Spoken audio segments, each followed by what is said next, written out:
Welcome to the Success in Africa podcast with Dr. Modupe, your weekly dose of leadership vitamins to make you successful in Africa.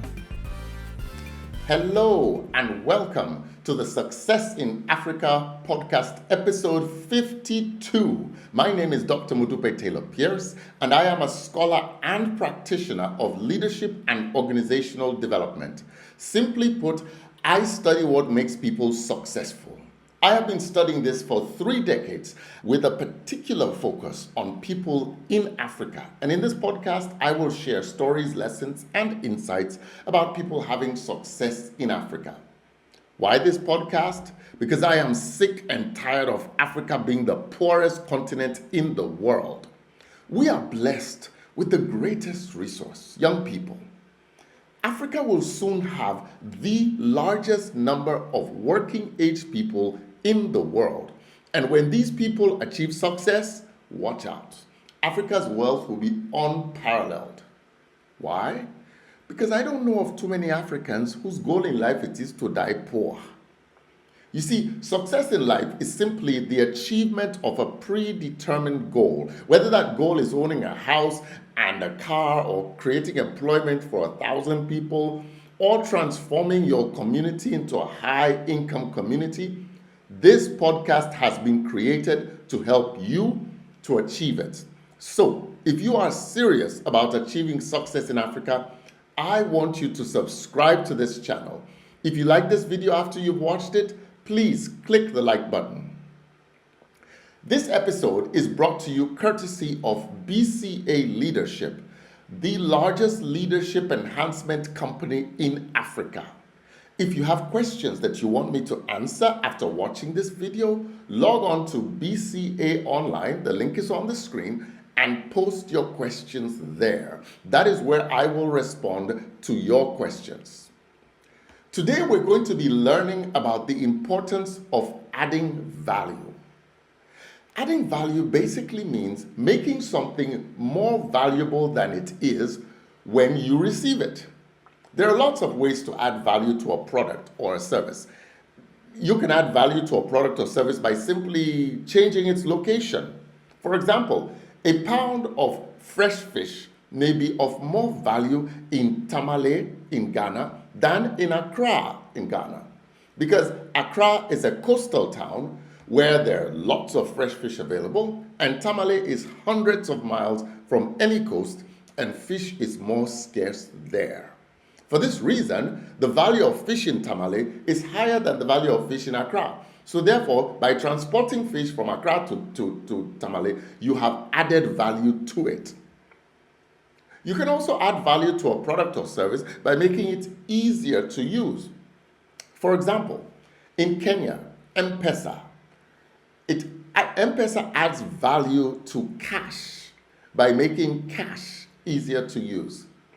You see, by enabling M-Pesa to be transferred from one user to another, regardless of their geographic location, M-Pesa becomes easier to use than cash, which would have required physical contact and co-location in order to transfer. So therefore, because M-Pesa is also quicker to use than cash, because cash takes time to count, while your M-Pesa balance is known to you just by the click of 2 buttons on your phone. This ease of use is the reason why 1 million shillings of M-Pesa is more valuable than 1 million shillings of cash. And how do you know it's more valuable? Because people are willing to pay a fee to acquire and transfer M-Pesa, which they're not willing to do for cash. Therefore, Safaricom, the creators of M-Pesa, have added value by converting cash to M-Pesa. You can also add value to a product or service, let me give a third example, by making it consistently at the same quality level. Franchise restaurants use this to create wealth for their owners. You see, because you know that whenever you go to, say, a Nando's, you know that the chicken you buy there will taste the same whether you are at a Nando's in Joburg or one in Nairobi.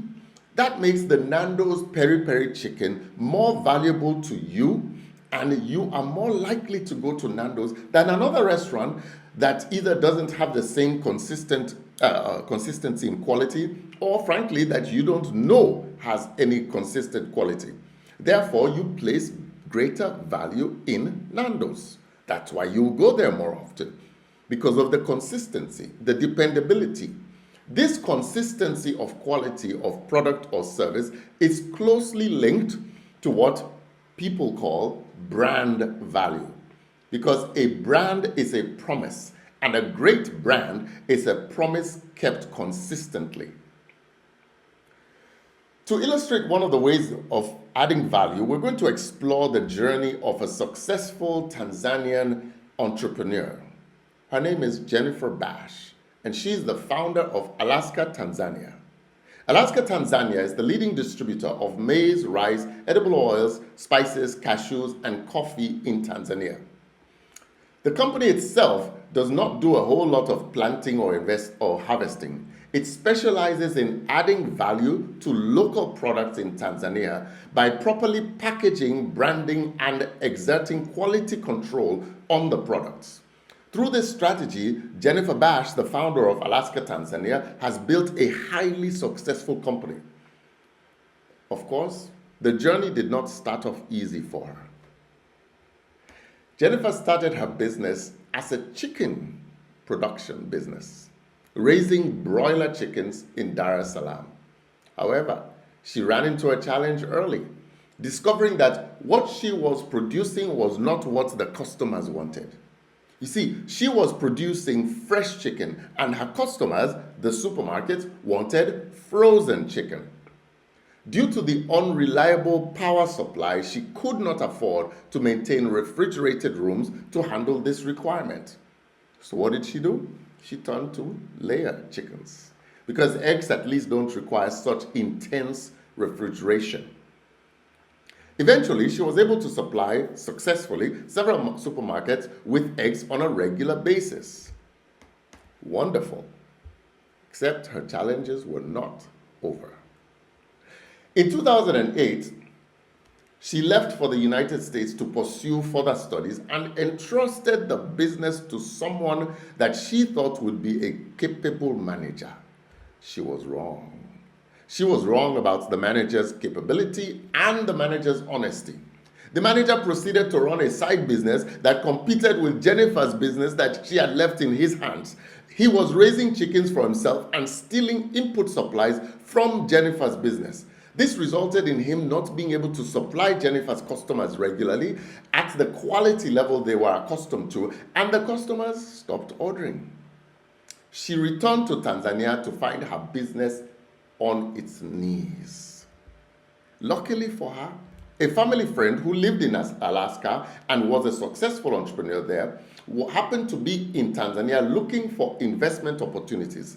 He invested into Jennifer, and Jennifer changed the name of the company to Alaska Tanzania, and the strategy of the company from producing the eggs itself to sourcing eggs from smallholder farmers, branding them, and selling them to supermarkets. She realized that many farmers were doing a great job raising chickens, but they were not good at marketing their products. So she employed the use of attractive packaging and branding to differentiate Alaska Tanzania from other competitors.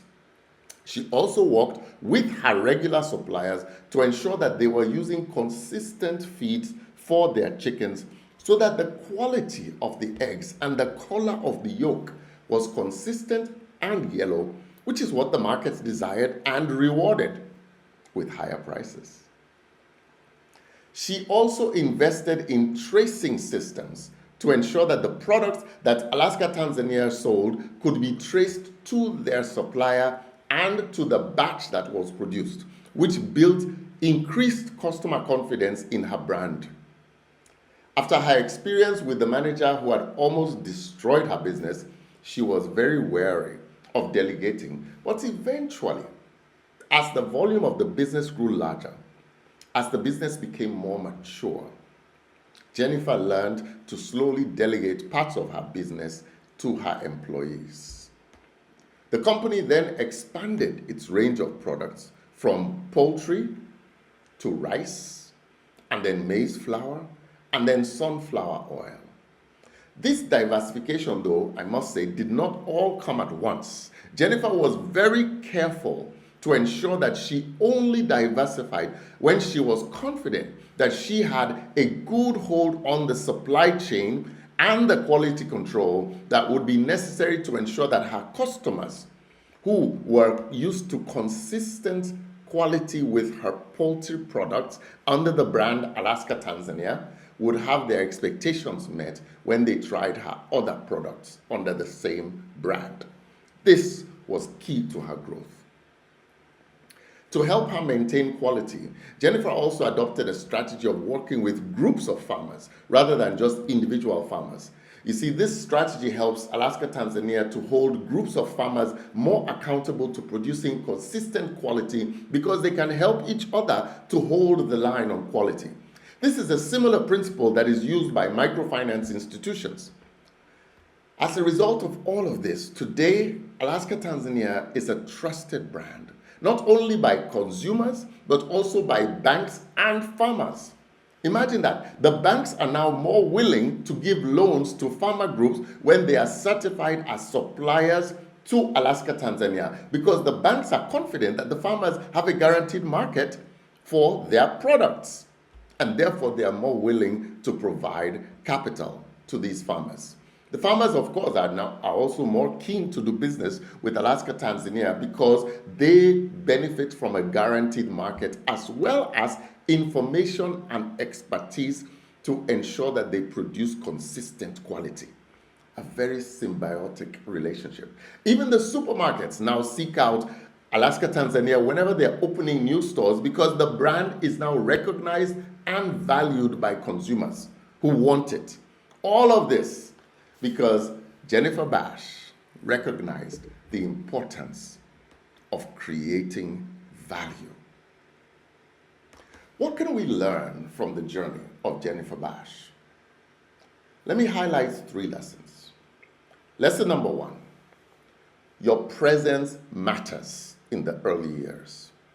In the early years of the business, Jennifer left for studies and left the business to a caretaker, and it was disastrous. Today, Jennifer is able to have other managers manage the business because it's now a more mature business. You see, in 2008, the business was in its infancy, and leaving an infant in the care of somebody else is far riskier than leaving a teenager in the care of someone else. Jennifer learned that a business in its infancy is best cared for by its founder, just as an infant is best cared for by its mother. That's lesson number 1.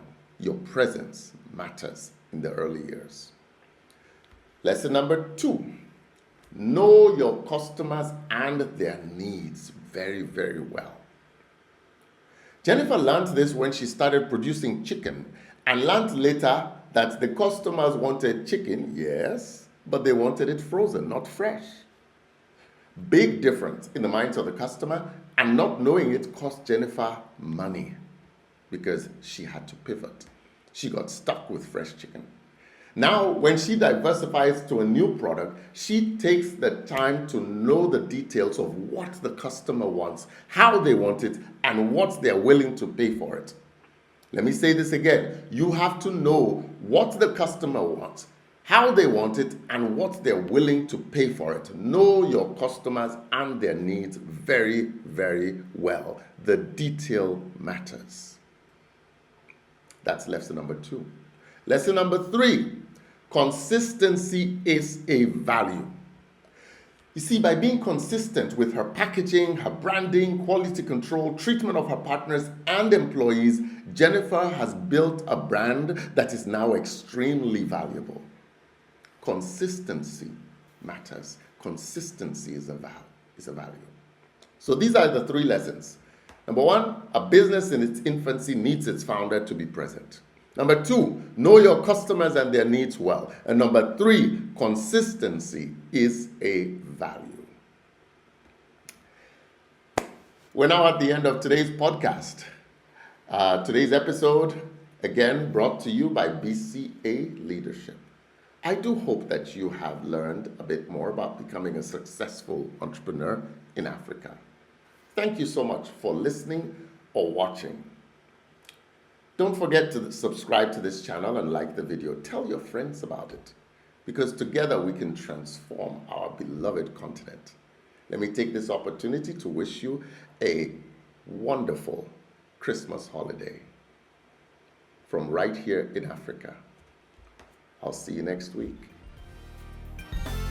Tomorrow belongs to those people who prepare for it today. See you next week.